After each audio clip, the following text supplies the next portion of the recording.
Buonasera a tutti, good evening. It is my pleasure and my honor to welcome each one of you to this wonderful gathering hosted by the School of Social Science of the Pontifical Gregorian University. On behalf of the rector, Father Nuno Gonzalez, and on behalf of the social science faculty and staff, I welcome in a special way Professor Borelli to our university. Tonight, Professor Borelli's talk will focus on the following topic: learning from interreligious dialogue from colonial to global understanding. Professor John Borelli is a special assistant for Catholic identity and dialogue to President John DiGioia of Georgetown University. Professor Borelli has been at Georgetown since 2004, where he teaches, manages conferences and events, coordinates dialogue and mission of the Jesuit Conference, facilitates workshops, and promotes university relations and offices and institutions of the Holy See. Tonight, we want to welcome Professor Borelli wholeheartedly to our School of Social Science and ensure him that we're here to listen to him, to learn from him, and to grab some knowledge and wisdom that he has to share with us. Dear Professor, you're welcome. Thank you very much. That's enough. Thank you very much. Thank you very much, Aquino. Well, this is a very large topic, learning from interreligious dialogue from colonial to global understanding. And I've been pondering it for many years, especially after we passed the 50-year mark to the close of Vatican II. It may sound to you that I have more questions than conclusions, but there are insights into questions rightly framed, perhaps. I had suggested to Professor Tonelli that I might raise a few of these questions as a way to conduct a part of a class. I had a very good experience of that last December with Father Felix Kuehner and his class, and I made the suggestion. But she preferred to put me here in front of you in a formal lecture. I feel very much like the wealthy but clueless man, somewhat full of himself, who funded the extravagant retirement party for the pastor of his home parish, but was delayed in arriving at the dinner to offer his words of tribute. The more insightful person about human shortcomings and frailty, the pastor himself, who was being honored, was asked then to speak first because the food was getting cold. The pastor spoke. Well, it's very interesting. This has turned out to be the most wonderful experience in all of my years as a priest and pastor, but it got off to a very rocky start.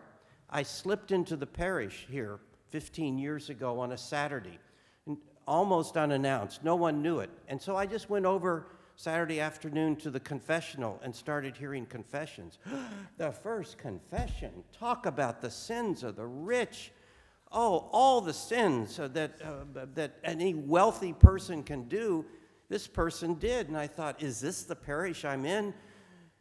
But even after that, that was short, because after that, I began to know the parish and what wonderful, genuine people you are. And this has been the most wonderful, and this is what the wealthy man heard as he finally walked in the hall. This has been the most wonderful experience of my years as a priest.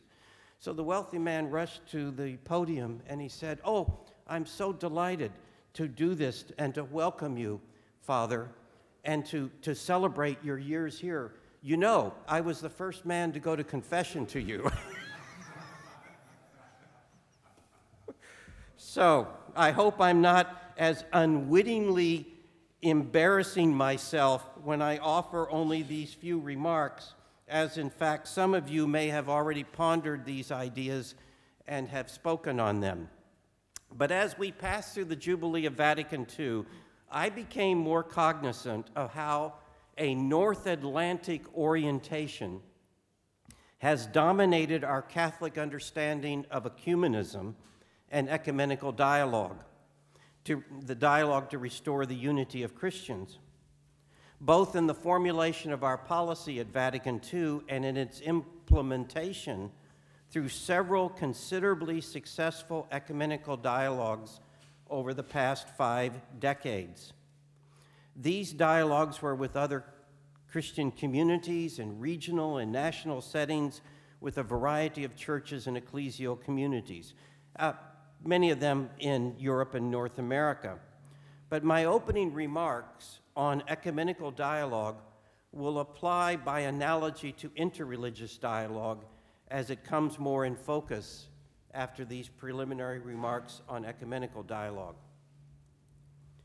Cannot we understand certain aspects and developments of the Enlightenment by tracing out how Christians viewed each other across the divide among Western Christians, inaugurated by Luther's Reformation?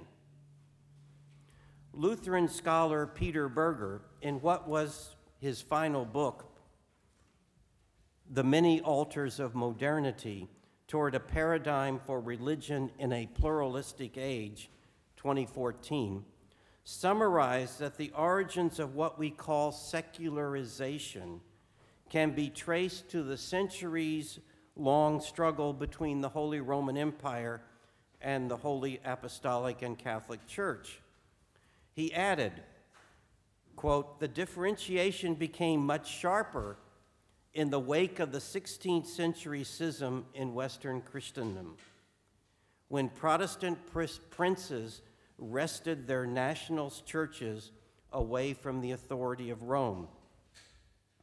Then Berger gave the Westphalian formula, cuius regio eius religio, proclaimed as early as 1555 at Augsburg among Lutherans, well before the Westphalian Treaty of 1648, and added etsi Deus non daretur, as if God did not exist, penned by the Dutch Calvinist Hugo Grotius, to complete the separation and to provide the foundation for international law. For Grotius and his fellow Calvinists, his liberal Armenian sympathizers, and his conservative persecutors, this was a purely methodological atheism and not the agnosticism embraced by growing numbers in the old North Atlantic heartland of Protestant Catholic strife and now ecumenical relations. Just 14 months ago, we praised God for a remarkably blessed year-long common commemoration of Luther's break, the generally agreed upon 5th centenary of the Reformation. It was unlike any of the 4 previous centenaries in that it was ecumenical. Often unnoticed in all the photos of the Pope's involvement in the year-long common commemorations, in Sweden in October 2016 with Bishop Munib Yunan, then president of the Lutheran World Federation, and on December 7th, 2017 in Rome with Archbishop Dr. Pantifilibus Musa, was the fact that the Pope and both of these bishops co-signing statements were from the global South. The shift away from the North Atlantic was evident in just the photos of the leaders of the Catholic Communion and the Lutheran World Federation. Today, we are considerably more aware of world Christianities. My program, Word program won't take Christianities in the plural like that. It constantly tries to make it, possessive, but it's not. And that the Reformation and disunity among Christians play out differently in other parts of the world than Europe and North America. We have noticed this for some years during apartheid in South Africa. in the war-ravaged 1990s in the Middle East, and even in 2006 at the third fraternal encounter of the renewed communion of evangelicals and Catholics that was held in Luna Park Stadium in Buenos Aires, when the newly created Cardinal Jorge Bergoglio knelt for a Protestant blessing. When asked, Catholic Christians and their ecumenical partners in the Middle East, Africa, Asia, Latin America, and elsewhere often offer different suggestions than those from their North Atlantic cousins, both pastoral and theological, for overcoming disunity than what is usually heard. A book reading group that I host at Georgetown University took up Peter Berger's The Many Altars of Modernity 3 years ago. In the 5th chapter, Berger examines the implications of an idea that is receiving consensus among sociologists. You can tell me if that's right or not. That modernity does not come in one version only, but in several versions. He observes, to use an example, that every society depends on technological and organizational infrastructure whose rationale is communicated in secular discourse. This discourse, he declares, thus has a privileged position in public society, even if it is limited, as in the United States, by rigorous legal protections of religious freedom. However, the boundaries between religious and secular discourse are drawn differently in various settings around the world, and religious groups, whether all ecumenically Christian or interreligiously diverse, relate to one another within that secular religious context. Hence, in every ecumenical dialogue, and by expansion, in every interreligious dialogue, modernity has a voice in the conversation, but contextualized by the history, social interactions, and contemporary lives of religious groups in that setting. When religious groups in the Middle East, for example, in the 19th and 20th centuries, confronted the effects of modernity collectively, only the Latin and Greek Catholics had a privileged connection with some, for example, the French, who were bringing the skills of the modern world to the area. It also may explain the somewhat modest role that Protestants have played in that region as a religious community, although today all sorts of evangelical and Pentecostal groups, mostly American, have a role when it comes to the state of Israel and in other countries of the Middle East and North Africa. A different dynamic plays out than what we might expect. For example, Cardinal Bergoglio was criticized by the major newspaper of Buenos Aires for kneeling and getting a Protestant blessing by the headline, "Archbishop Abandons See." This leads me to want to ask, is there still one ecumenical movement, a value sacred to ecumenists, or are there several ecumenical movements? Analogously, is there more than one overall vision for interreligious dialogue with its rules and common principles? When the Secretariat for Promoting Christian Unity presented its first draft of On Ecumenism in November 1963, during the second period of Vatican II, they had entitled the first chapter,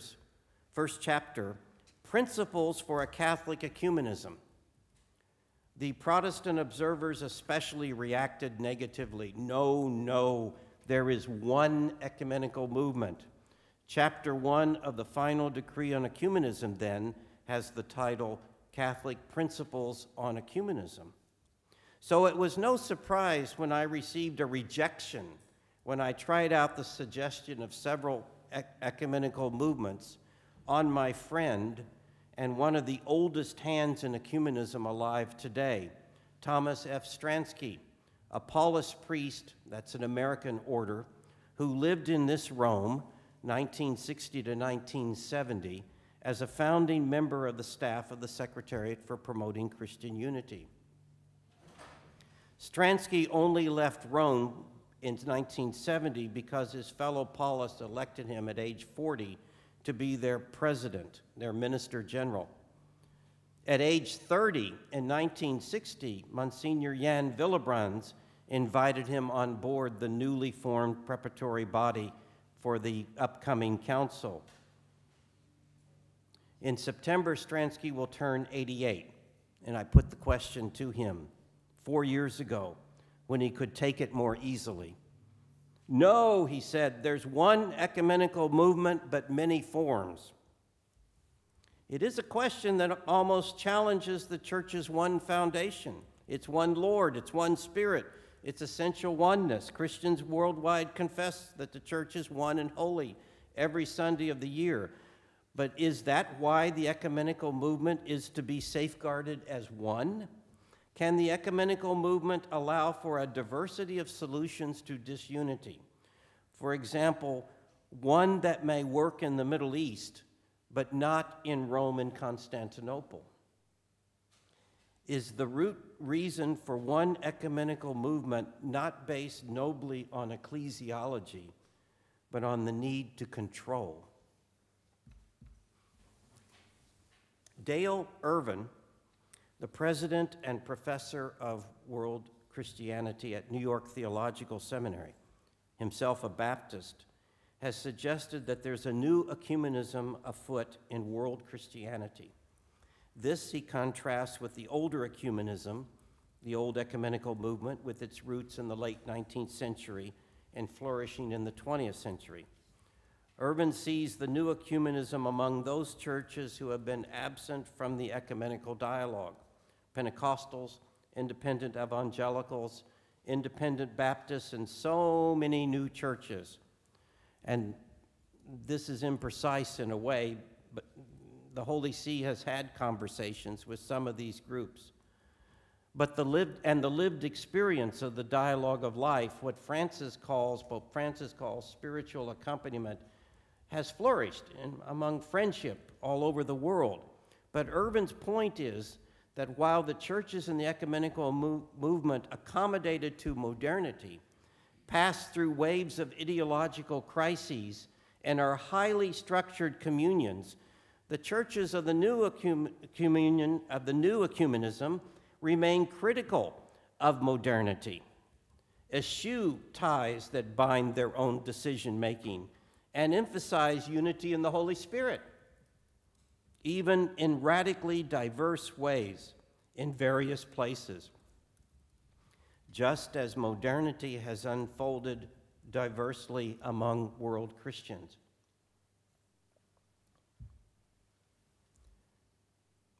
Are we falling back to the comfort of an imperial, colonial ecumenism? My colleague at Georgetown, Peter Phan, writes that world Christianities in the West, he writes about them. In the West, he says, at least since the 18th century, the primary experience for theology consisted of such cultural shibboleths as secularism, atheism, agnosticism, and relativism, against which Christian thinkers have devised a whole array of philosophically inspired ideologies in defense of Christian theism and objective truth. No doubt these Enlightenment-inspired ideologies are also present outside the West.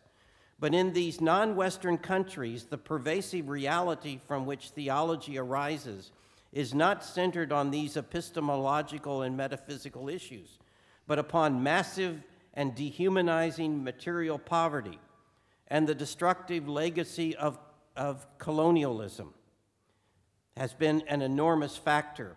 And now the insidious and manifold forms of neo-colonialist capitalism with its Western models of economic development through monetization and technological modernization are reducing millions of people who used to live on a subsistence economy to abject poverty because they have no role and are of no use in a global market economy.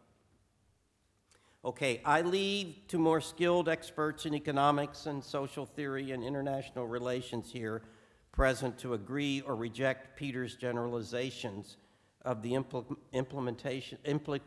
implications of a global perspective. Peter can get carried away.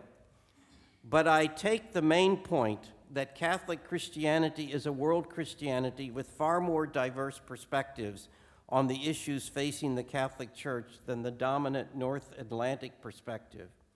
Catholics and their ecumenical partners in Asia, Africa, and elsewhere face issues that matter critically to them in ways different from the North American world and find ways of celebrating the communion they already have that are special to them.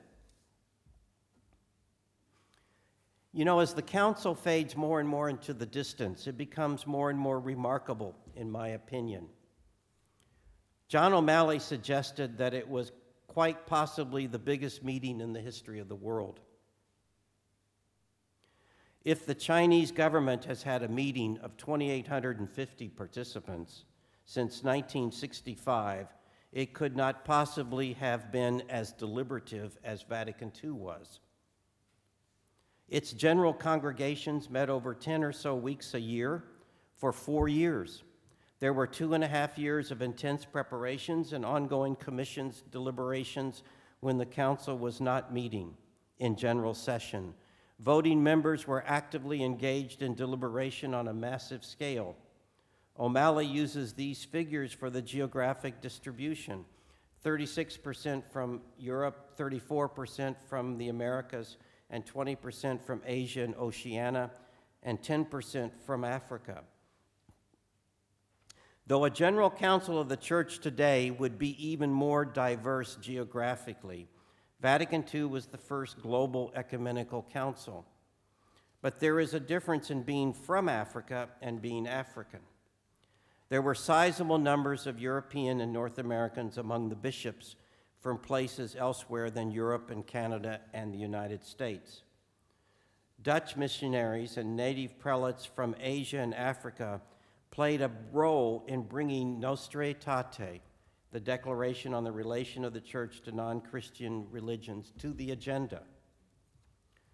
What is more remarkable to me about Vatican II than its size and global dimensions are its themes, reforms, and developments. Chief among these are the developments in the Catholic Church teaching with regard to ecumenical relations, relations with Jews, interreligious relations, and religion in public life, especially with regard to religious liberty. These were achievements of the Secretariat for Promoting Christian Unity and have had the most to do with my career over the last 40 years in history of religions, ecumenical theology, and theology of interreligious dialogue. Giuseppe Alberigo, historian of the Council, called the Secretariat the most successful of the commissions of Vatican II, yet it had to struggle to achieve and gain that status as a commission. Quote, "The fact is the Secretariat for Christian Unity found itself involved to the limits of its powers in the development of all the principal schemas." End of quote. So without the original ecumenical intention of Pope John XXIII in calling a council, not only would there never have been a Secretariat for Promoting Christian Unity, there would never have been the theme of interreligious dialogue. Dialogue entered the official language of the Catholic Church through the official Catholic approval of ecumenism and of dialogue between the competent experts from different churches and communities.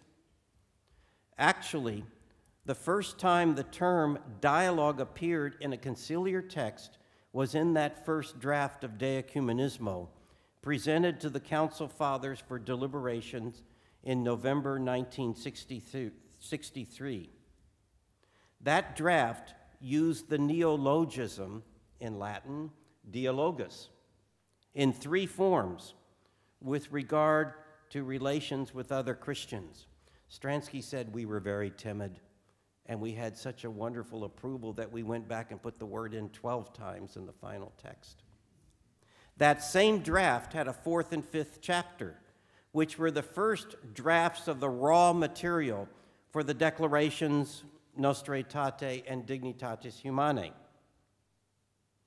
In chapter 4, then with the long name on the relation of Catholics to non-Christians, above all to the Jews, there was reference to applying the principles of a Catholic ecumenism to conversing and collaborating, colloquendi et cooperandi, with those who are not Christians, taking account of diverse conditions.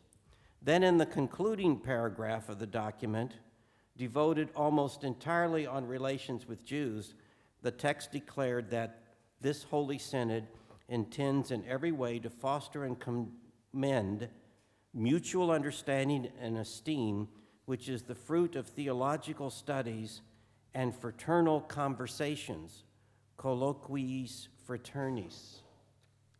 Now, a hermeneutics of suspicion would already have us concerned about the colonial distinction between ecumenical dialogue and interreligious colloquies. In fact, has it not been suggested that theological dialogue is not possible with those who do not share the Christian faith with us?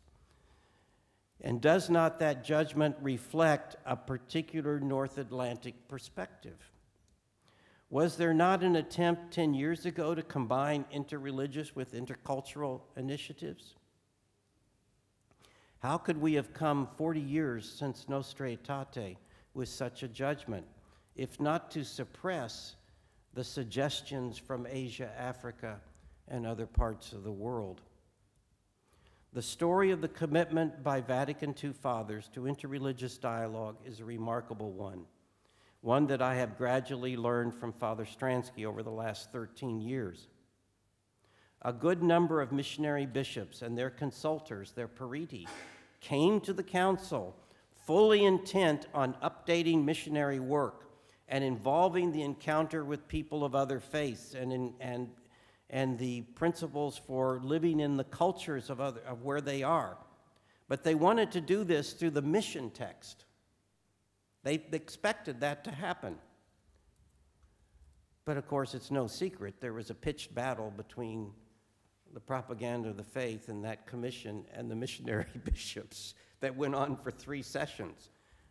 And when the first full-blown version of Nostra Aetate was presented in November of '64, only then had the Council Fathers argued on certain principles that ought to be in the text on mission. And most of those were rejected. Interreligious dialogue arose as a purposeful topic for deliberation within the conciliar process because of the success of the ecumenical intention of Pope John. All of that great missionary energy was channeled and available and channeled into the expansion of Nostra Aetate beyond a text on the Jews to the text that we have today. In fact, when Cardinal Bea finally brought it to the floor as it looks today in 1964, it had blossomed into the document of the 5 parts that we have. He spoke, "This declaration might well be compared to the biblical grain of mustard seed. Originally, it was my intention to make a short and simple statement on the relation between the church and the Jewish people. But in the course of time, in particular in course of the discussions in this hall, the conciliar process itself, this seed, thanks to you, has almost grown into a tree in which all the birds of the air are nesting. In a sense, all non-Christian religions find a place in it, just as the present Pope included all non-Christians in his encyclical Ecclesiam Suum." So missionary bishops did play a role, a very important role.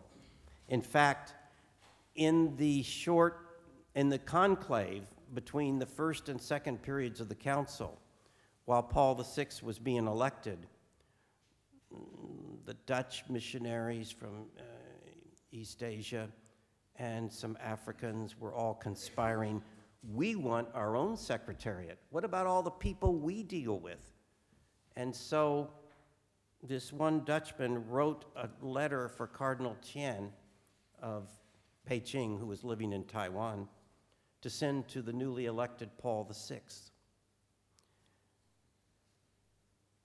And then in this letter to Cardinal Tisserand in September, Quod Apostolici, the newly elected Paul VI said, among other changes, in due time, there'll be another secretariat, like the other one, but this one is for all the other religions. So they served a phenomenal role in getting this into this because of this energy and this experience, which was so very different than the North Atlantic experience, which was mainly the Christian-Jewish experience. So the Secretariat for Non-Christians, which today, fortunately, is called the Pontifical Council for Interreligious Dialogue, the commitment to interreligious dialogue, and so much else about dialogue with others were all mustard seeds at the time of Vatican II. Now, 50 years later, Peter Phan suggests that Asian Christianities will share Christological reflections around three particular themes: liberation, enculturation, and interreligious dialogue. He adds, quote, of all the Christologies developed in world Christianities, interreligious Christology has the potential to be the most revolutionary trend, shaking Christianity to its foundations. Thanks to globalization and migration, religious pluralism is now a global phenomenon with large and complex socio-political, economic, cultural, and religious implications, and calls for interreligious dialogue, not the least for the sake of world peace and harmony. So Vatican II had one foot in the colonial world and one foot in the post-colonial world. How many nations came into existence during those 4 years? Quite a few. And that was its context. One example is Nostra Aetate itself. Look at the first 2 chapters. It talks about religions and Hinduism and Buddhism. It even talks about advanced civilizations have more advanced religions. That's a cute judgment. Then in 3, it starts talking about Muslims. And then Jews. In other words, it shifts to talk about people. So even itself represented this tension between the colonial and the global world. It was a period of the Cold War, the Cuban Missile Crisis at the opening days of the Council, which led to the Magisterial Pacem in Terris. Paul VI received Martin Luther King at the Vatican in February 1964. And despite the fact that the final document of the so-called 16 documents, Gaudium et Spes, spoke on racism, some of the American bishops of the council were supporting segregation. They had black parishes in their dioceses, though some of these were formed by black Catholics because they had had enough of being second-class citizens in white parishes, as was the case in Washington, D.C. But white sisters who came to Selma, white sisters who were living near Selma, Alabama in 1965, could not participate with the fellow white sisters who had come from Chicago in the march because the Archbishop of Mobile forbade them to participate. The legacy of slavery is how colonialism is being played out in my country. That's a whole other talk about slavery and everything else. Arvind Sharma, whose book, The Ruler's Gaze, a study of British rule over India from a Saidian perspective, makes the point that once the East India Company allowed in missionaries into India, the term Hinduism became widespread. And missionaries came to make converts by denigrating what this body of religion is called Hinduism. Hinduism was a name imposed on considerable diversity, but the British chose to unify it scripturally, since they all were scripturally based. This presented a skewed notion. In the years subsequent to 1965, Hindu-Christian dialogue as such, especially as the Congress Party has fallen from power, has become more and more difficult. And it's the effects, I think, of this colonialism. The rise of Hindu nationalism, an emphasis on Hindutva, on being Hindu-ness, as a character of the Indian people, is almost a reaction from the other extreme to the colonial efforts. Saidism, of course, is a reference to Edward Said and his book of 1978, Orientalism. Though Nostra Aetate had adopted the word religions in the plural in a sociological, anthropological sense, it would be years before Vatican officials would be comfortable with the expression religious pluralism, which is evident especially in Nostra Aetate and Dignitatis Humanae.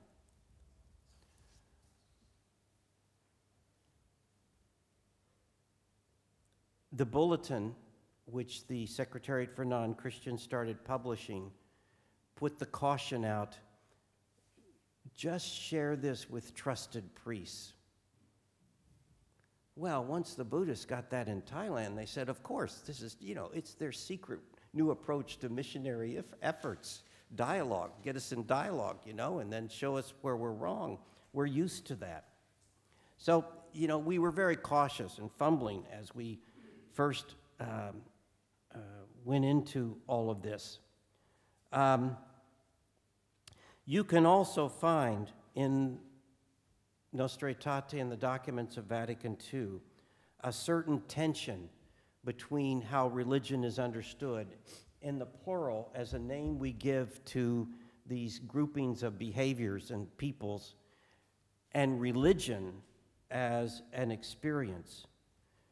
This mainly came out in the references to public religion. Yet, on the 15th of October, 1965, after the final draft of Nostra Aetate was approved and it only needed to be promulgated, Father Stransky himself observed back then, what is said in this declaration may seem naive in centuries to come, but at the present, he said, it would be difficult for the Council to come up with any more than it has. So in a certain way, the text was pre-dialogical. It came before the dialogue itself, which began to open up our understanding.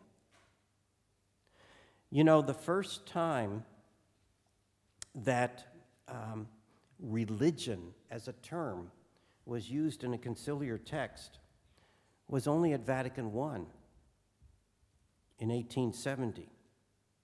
The dogmatic Constitution on Catholic Faith of Vatican I declared that the situation of those who, by the heavenly gift of faith, have embraced the Catholic religion is by no means the same as that of those who, led by human opinions, follow a false religion.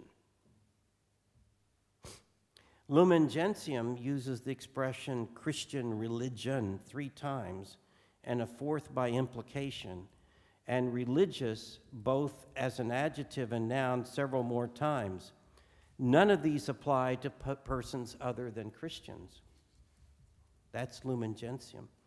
The U.S. bishops defined religion in 1952 as they were struggling with prayer in school and so forth. Religion, it text, religion, our most vital national asset, the system of beliefs and practices by which the human person comes to the knowledge of the one true God, by which one gives to God the worship which is his due, and by which one renders thanks to all that one is and has, acknowledges and expiates one's own guilt, and begs the grace that makes it possible for one to attain his true destiny. In other words, it's defined in a way that Christianity is defined as the superior example in the Catholic faith, actually. If Nostra Aetate does not define religion, but only describes the religions, another text of the Secretariat, Dignitate Humanae, offered this definition: the practice of religion by its very nature consists principally in internal acts that are voluntary and free, in which one relates oneself to God directly, and that the social nature of human beings requires that they should express these interior religious acts externally through their religion with others and witness to it communally.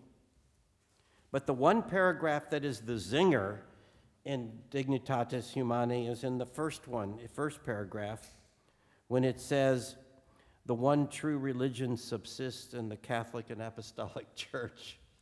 Subsist, run wild. John Courtney Murray objected very much to that imposition. It was imposed on the text to make people more comfortable. Perhaps the most penetrating use of the word religion occurs in Ad Gentes, finally the mission text, where it is affirmed that, quote, the all-embracing plan of God for salvation of the human race is accomplished not only as if it were secretly in their souls or through the efforts, including religious efforts, by which they seek God and in many ways, but with God entering into human history in a way, in a definitive way. It's keeping both intentions. Drawing implications from the first clause, Stransky observed only a few months after the close of the council that the assertion that God saves the individual non-Christian despite his community faith is untenable. Nevertheless, we launched into a whole period of debates on salvation and using the terms exclusivism, inclusivism, and pluralism, often by people who define these terms in ways that made the other two sound negative compared to one's own. Because I've never known a good Missouri Synod Lutheran who calls himself an exclusivist, you know. Nevertheless, I think this was a big colonial debate. It was really over trying to control things and not allowing religious people to speak for themselves in all of their diversity. I think it was further evidence of how a kind of North Atlantic colonialism kept trying to control interreligious dialogue. The best and most productive interreligious dialogues, in my experience, are those where friendship, cooperation, and spiritual sharing take place. In other words, to paraphrase a rather famous political statement of Tip O'Neill's, all interreligious dialogue is local, which means that it is this group in dialogue learning from each other and growing together. And in fact, is this not this respect for the context, this desire to accompany one another, is this not in fact what we're talking about now under Pope Francis? Allowing this respect for context, allowing the faith to become enculturated for the relationship to flourish. Although faith and politics were abstractly pulled apart so Nostra Aetate could be successful, you know, the bishops of the Middle East finally gave in and said, okay, this is a Western European thing. Religion and politics are separate. We know they're not separate in the Middle East, so we'll let them have their way. But, you know, everybody was thinking the state of Israel, and it would have killed the text. It almost killed the text. The Melkite patriarch threatened to walk out of the council, and Paul VI didn't want that. So we had to pull them apart. And yet we know that they don't exist separately. At the same time, we understand that there are dialogues that tend to emphasize the interreligious aspect of spiritual sharing, and where we learn about each other's traditions. But there are dialogues on public issues, which are interreligious in character, which seems to be winning out more and more today. In fact, I think a good example of this is Pope Francis' recent agreement on fraternity, the text that came out of his meeting in United Arab Republics, the document on human fraternity for world peace and living together. If I think back about papal leadership and interreligious dialogue, I think of certain things that happened. One, when Paul VI in January 64 went to Bethlehem, he addressed monotheists for the first time. This was a big step, a huge step. Just this public act on the Feast of Epiphany. When John Paul II had his Assisi events, when he spoke out violently against the Gulf War, the first Gulf War, when he spoke about human life for the UN conference in Cairo on human life, Muslims heard that and suddenly started thanking him in public. I couldn't believe this because, you know, I was educated like everybody on the Crusades and all that stuff. And I kept pinching myself when I was here in 1996 and the head of the Muslim World League in front of everybody said, "Thank you, John Paul, for your leadership and thinking of Muslims as human beings." And so that was a big step. He went to Cairo, he went to Morocco, as soon will happen with Pope Francis, and addressed all these young people and said, "We worship the same God." A lot of Catholics still wouldn't accept that. It became the subject of my talks in parishes for many years. Now, I think we've had another quantum step, and that's this agreed statement between the Sheikh and the Pope. The Pope went to Cairo in April of 2017, and he talked about what's necessary for true dialogue. We need dialogue for world peace and harmony and to address all the crises that we're facing, especially the health of the earth. So we need to protect each other's identity, our identity, safeguard it, and safeguard the identity of others. That's the important thing. We have to listen to one another. That's very important.